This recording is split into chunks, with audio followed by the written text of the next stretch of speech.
Hello everyone. दोस्तों आज की इस वीडियो में हम लोग पढ़ने वाले हैं लाइंस एंड एंगल। हिंदी में इसको बोलेंगे क्या? रेखा और कोण। ठीक है, क्या पढ़ेंगे? Lines and angle. चलो शुरुआत करते हैं।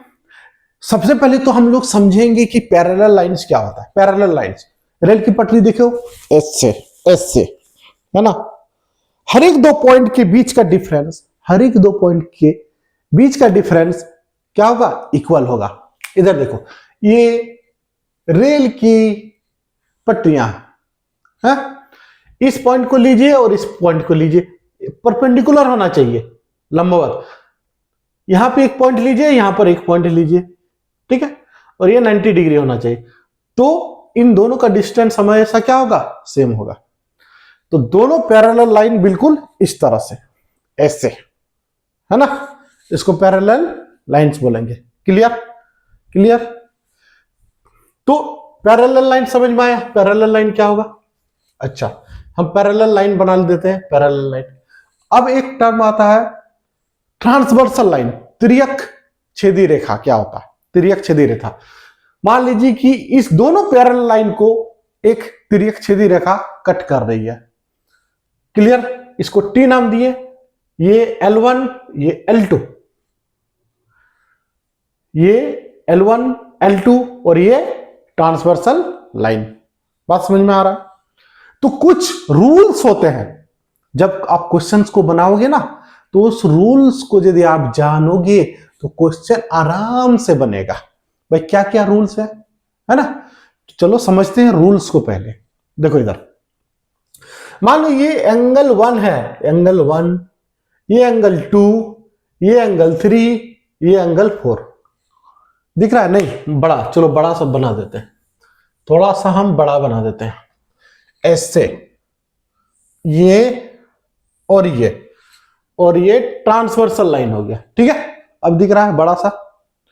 ये एंगल 1 हो गया, ये एंगल 2 हो गया, ये एंगल 3, ये एंगल 4, है ना। अच्छा, ये एंगल 5, ये एंगल 6, ये एंगल 7 और ये एंगल 8। समझ में आ गया? अब यहां पे समझो कि रूल नंबर 1 क्या है। रूल नंबर 1 यहां पे लिख देते हैं। Rule number 1, corresponding angle are equal, corresponding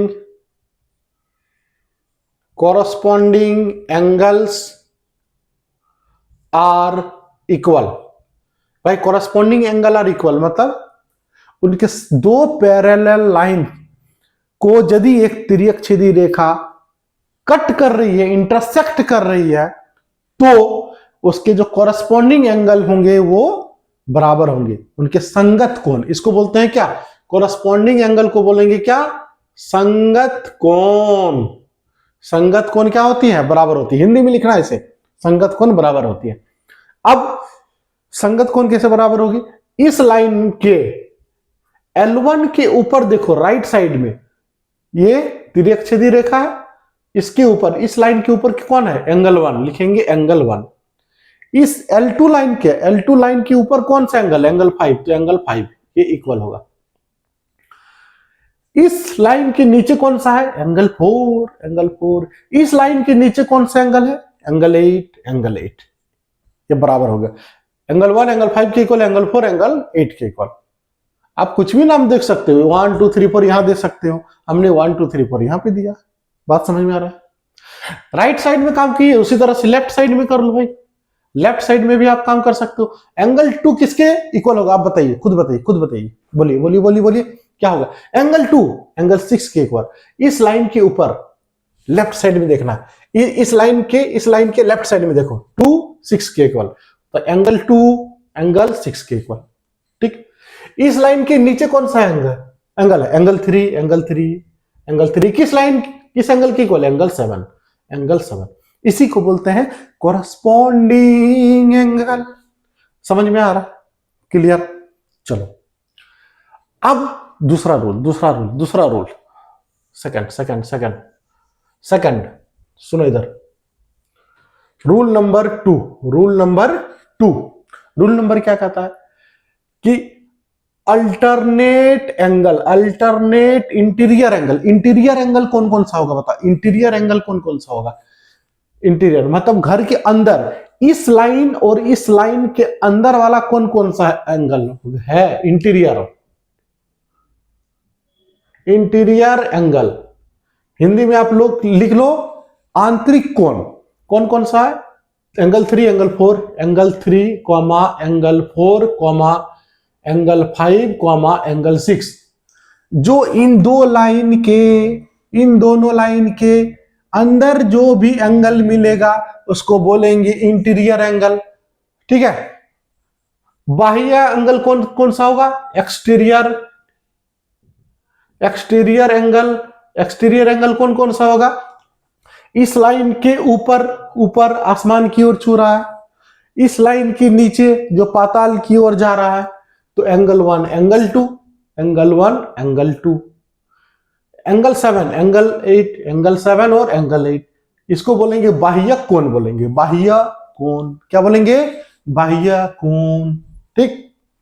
चलो, रूल नंबर 2 क्या कहता है कि alternate interior angles are equal. Alternate interior angle का मतलब क्या होता है? एकांतर आंतरिक कोण। हिंदी में लिख लो ना, हिंदी में आप लिख लो, एकांतर आंतरिक कोण बराबर होते हैं। तो इस लाइन के और इस लाइन के अंदर अल्टरनेट लेना है, क्रॉस ऐसे डायगोनल बनना चाहिए। ये 3 और 5, एंगल 3 एंगल 5 के इक्वल होगा। ठीक। एंगल 4 एंगल 6 के इक्वल होगा। Angle 4 equal to angle 6। समझ में आ गया? समझ में आ गया? ये इसके इक्वल, ये इसके इक्वल हो गया। क्लियर है ना? अच्छा, रूल नंबर 3 क्या कहता है? रूल नंबर 3 क्या कहता है? ये जो एक्सटीरियर एंगल है, रूल नंबर 3, अल्टरनेट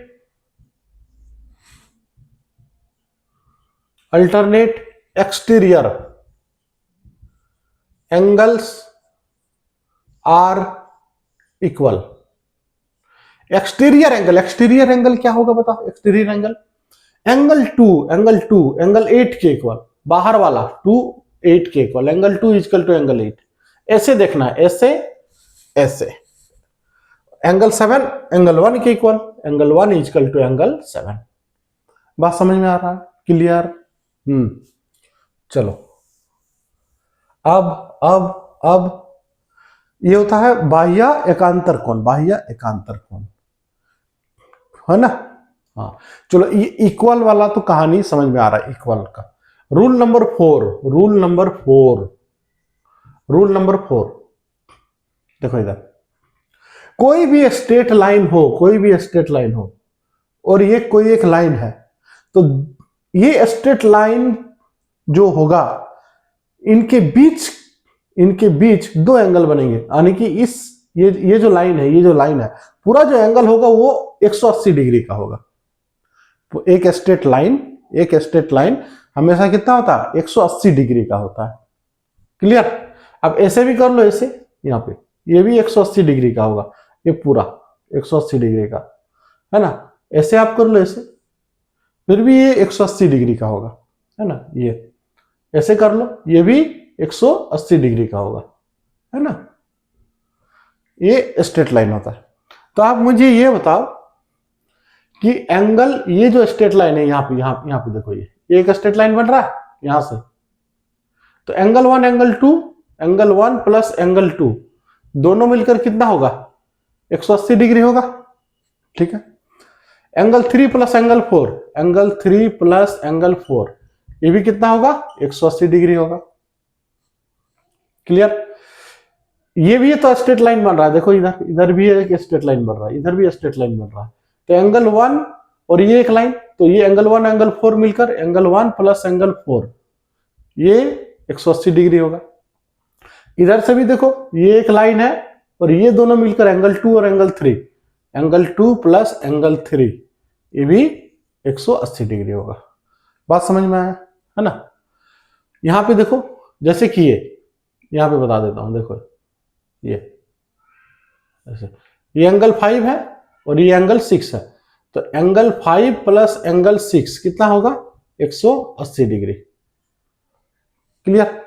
यहां पे देखो एंगल 7 और एंगल 8, ऐसे, ये देखो ये एंगल 7 है और ये एंगल 8 है, तो एंगल 7 प्लस एंगल 8 कितना होगा? 180 डिग्री। क्लियर? अब इसमें देखो ऐसे और ये ऐसे, एंगल 6 और ये एंगल 7, ठीक है, तो 6 और 7 दोनों मिलकर एंगल 6 प्लस एंगल 7 कितना होगा? 180 डिग्री। इधर भी उसी तरह से एंगल 5 और एंगल 8, एंगल 5 नहीं दिख रहा है, यहां पे लिख लो, एंगल 5 प्लस एंगल 8 कितना? 180 डिग्री। क्लियर? समझ में आ रहा है? ठीक है, चलो ये हो गया, 180 डिग्री वाला काम हो गया। Rule number 5, rule number 5, rule number 5 क्या होता है कि वर्टिकल ऑपोजिट एंगल, शीर्षाभिमुख कोण, शीर्षाभिमुख कोण बराबर होते हैं, बराबर होते हैं। शीर्षाभिमुख कोण का मतलब वर्टिकल ऑपोजिट एंगल, VOA, इसको बोलेंगे क्या? VOA, vertical opposite angle, vertical opposite angle. तो वर्टिकल ऑपोजिट एंगल क्या होता है? देखो इधर, जैसे कि ये दो लाइन एक दूसरे को इंटरसेक्ट कर रही है, तो ये और ये एंगल बराबर होगा, ये एंगल 1 है तो एंगल 2, एंगल 1 एंगल 2 के बराबर होगा, ये 3 है ये 4 है, तो एंगल 3 और एंगल 4 के इक्वल होगा, है ना। तो इसमें वर्टिकल ऑपोजिट एंगल क्या क्या हो जाएगा? एंगल 1 एंगल 3 के equal, angle 1 equal to angle 3 होगा, एंगल 2 एंगल 4 के इक्वल होगा, एंगल 2 इक्वल टू एंगल 4। देखो ना, ये दोनों, ये इसके ऑपोजिट है तो ये बराबर, ये इसके ऑपोजिट तो ये बराबर। उसी तरह से एंगल 5 एंगल 7 के इक्वल होगा, एंगल 5 इक्वल टू एंगल 7 होगा, है ना। ठीक है, एंगल 5 7, एंगल 6 एंगल 8 के इक्वल होगा, एंगल 6 इक्वल टू एंगल 8। इसी को बोलते हैं शीर्षाभिमुख कोण, मतलब vertical opposite angles are equal, है ना।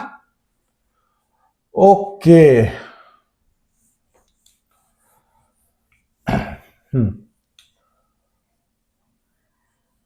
अब देखो ये जो एंगल होगा, रूल नंबर 6, रूल नंबर 6 ये कहता है कि ये जो एंगल है ना, राइट साइड वाला एंगल, राइट साइड के जो एंगल है इंटीरियर में मैं बात कर रहा हूं, एंगल 4 और एंगल 5, एंगल 4 प्लस एंगल 5 ये दोनों मिलकर 180 डिग्री बनाएगा। राइट साइड ले रहा है इस लाइन के, ये जो लाइन है इस लाइन के, ये लाइन, इस लाइन के राइट साइड, इस लाइन के राइट साइड कौन सा है? एंगल 4 एंगल 5, दोनों मिलकर कितना बनाएगा? 180 डिग्री बनाएगा। Clear? Clear. Angle 3 plus angle 6, angle 3 plus angle 6, ठीक है, ये बनाएगा कितना? 180 डिग्री बनाएगा, 180 डिग्री बनाएगा। समझ में आ गया कहानी? ठीक है। अब बोलोगे कि सर एंगल 1 और एंगल 8 का क्या होगा? एंगल 1 एंगल 8 का क्या होगा? चलो एक एग्जांपल के थ्रू समझते हैं, ठीक है, एग्जांपल के थ्रू समझते हैं। मान लो कि ये हमारा है 30 डिग्री है, ये एंगल हमारा 30 डिग्री है, 30 डिग्री, ठीक है। तो बताओ कि ये जो एंगल है, ये एंगल, ये कितना हो जाएगा? मतलब दोनों मिलकर होना चाहिए कितना? 180 डिग्री, है ना। तो ये एंगल हो जाएगा कितना? 150 डिग्री। तो दोनों मिलकर कितना? 180 डिग्री हो गया। ठीक है, समझ में आ गया। ये 150 है तो ये एंगल कितना होगा? ये एंगल ये दोनों मिलकर 180 डिग्री होगा, अभी हम बताएं, है ना। तो ये 30 डिग्री होगा, ये 30 डिग्री होगा, ठीक है। ये 30 डिग्री, तो ये एंगल कितना होगा? ये एंगल 150 डिग्री, 150 डिग्री। क्यों? दोनों एंगल मिलकर कितना बनाएगा? 180 डिग्री बनाएगा। इसका मतलब बोल सकते हैं एंगल 1 और एंगल 8, एंगल 1 प्लस एंगल 8 ये भी कितना होगा? 180 डिग्री, ठीक है। एंगल 1 प्लस एंगल 8 होगा 180 डिग्री। ठीक है, उसी तरह से एंगल 2 और एंगल 7, एंगल 2 प्लस एंगल 7, ये दोनों मिलकर कितना बना देगा 180 डिग्री। क्लियर? ठीक है, तो ये था। चलो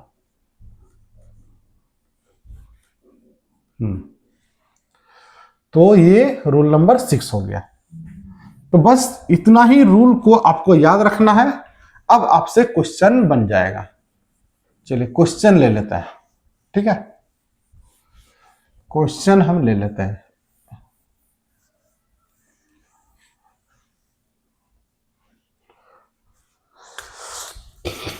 देखो क्वेश्चन कैसे पूछता है।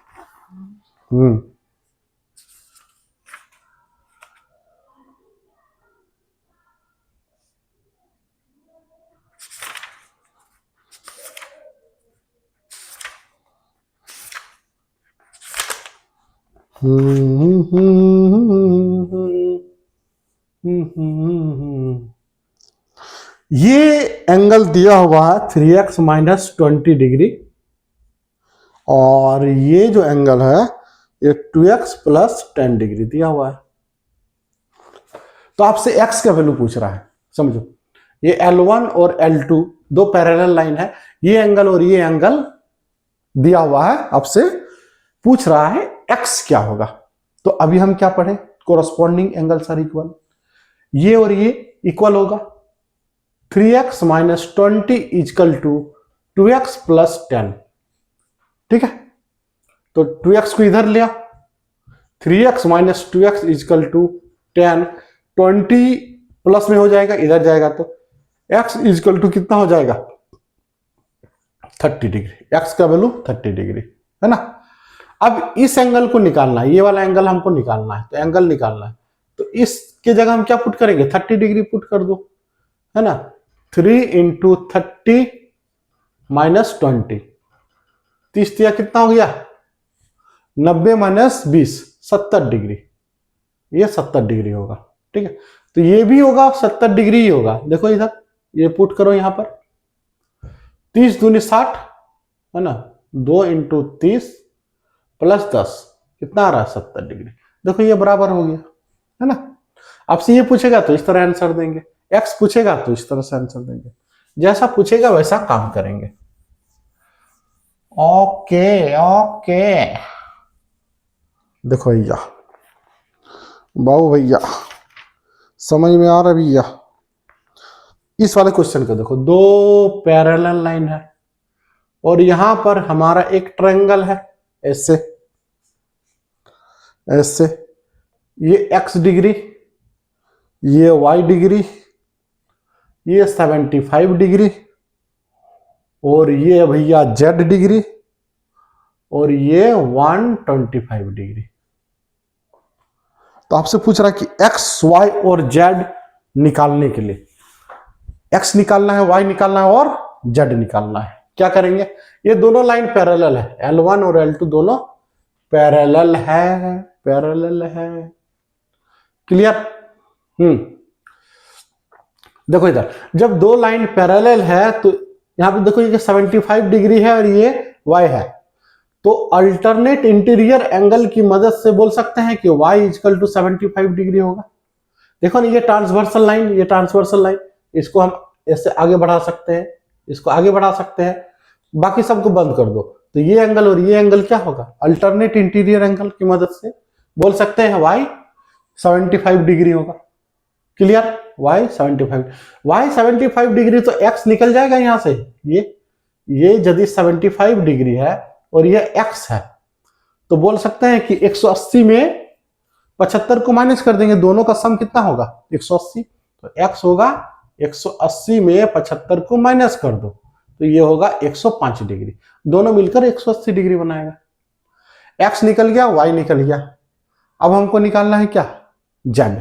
ठीक है, z देखो यहां पे ट्रायंगल का एक प्रॉपर्टी होता है, ट्रायंगल का प्रॉपर्टी बता देते हैं कि ये जो एक्सटीरियर एंगल है, ये एक्सटीरियर एंगल इन दोनों एंगल के सम के बराबर होता है। ये θ1 है, ये θ2 है, और ये θ3, तो θ3 क्या होगा θ1 प्लस θ2, ये एक्सटीरियर एंगल इन दोनों एंगल के सम के बराबर होता है।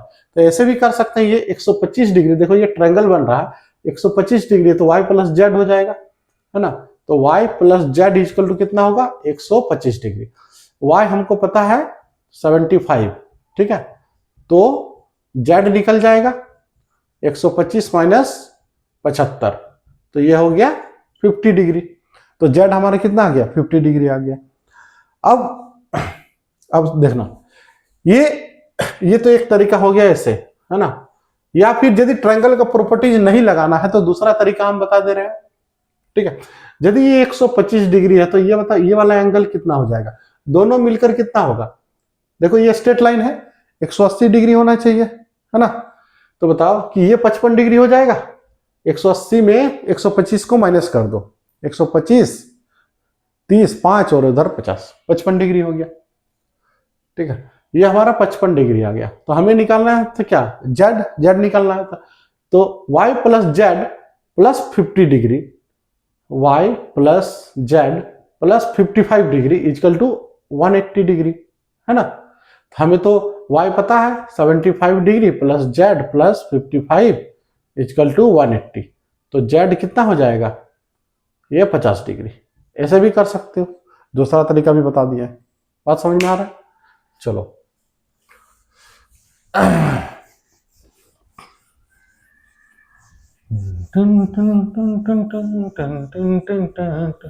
देखिए, प्रॉपर्टीज को याद रखिएगा, रूल्स को याद रखिएगा, आपका काम बन जाएगा, है ना। Okay okay. अब देखो एक इंपॉर्टेंट क्वेश्चन है, ऐसे वाला क्वेश्चन रहता है, ऐसे वाला, है ना एम। देखो ये 35 डिग्री दिया हुआ है और ये एंगल x डिग्री है और ये हमारे पास 65 डिग्री है। तो आपसे पूछता है कि x क्या होगा, x क्या होगा। देखो इधर ये दोनों पैरेलल लाइन है, ये और ये L1 और ये L2 हमारा पैरेलल लाइन है। x जो होगा वो आपका कितना होगा, आपसे ये पूछ रहा है। तो इसमें थोड़ा सा कंस्ट्रक्शन करना पड़ता है जब भी इस तरह से क्वेश्चन आ जाए, है ना। ऐसे उल्टा m लिखा हुआ है, तो हम क्या करते हैं कि एक पैरेलल लाइन यहाँ पे ड्रॉ कर लेते हैं, पैरेलल लाइन ले लेंगे, इसके पैरेलल ये होगा, ये इसके पैरेलल होगा, ठीक है। तो ये बताओ कि अब ये दोनों लाइन पैरेलल है, इस लाइन को हम आगे भी बढ़ा सकते हैं, इस लाइन को आगे बढ़ा सकते हैं। अब इन दो लाइन को देखो, पहले ऊपर के दो लाइन को देखो, ये 35 डिग्री है, तो ये एंगल यहां से यहां तक कितना होगा, 35 डिग्री होगा, ये एंगल और ये एंगल। अरे अभी बताए ना, ये ऐसे, ठीक है, ट्रांसवर्स अल्टरनेट इंटीरियर एंगल, ये एंगल और ये एंगल क्या होगा, दोनों बराबर होगा। तो वहां पे देखो ये एंगल और ये एंगल बराबर होगा। उसी तरह से यहां भी देखो, ये एंगल और ये एंगल, मतलब ये एंगल और ये एंगल दोनों अल्टरनेट इंटीरियर एंगल बराबर होंगे 65, तो ये भी कितना होगा 65। अब x कितना क्या है, पूरा है, x मतलब 35 डिग्री प्लस 65 डिग्री, ठीक है। तो ये 100 डिग्री बन जाएगा, सिंपल सा। इस तरह का क्वेश्चन है, डायरेक्ट दोनों को ऐड कर देना, 35 और 65 को ऐड कर दो, आंसर आ जाएगा, है ना। चलो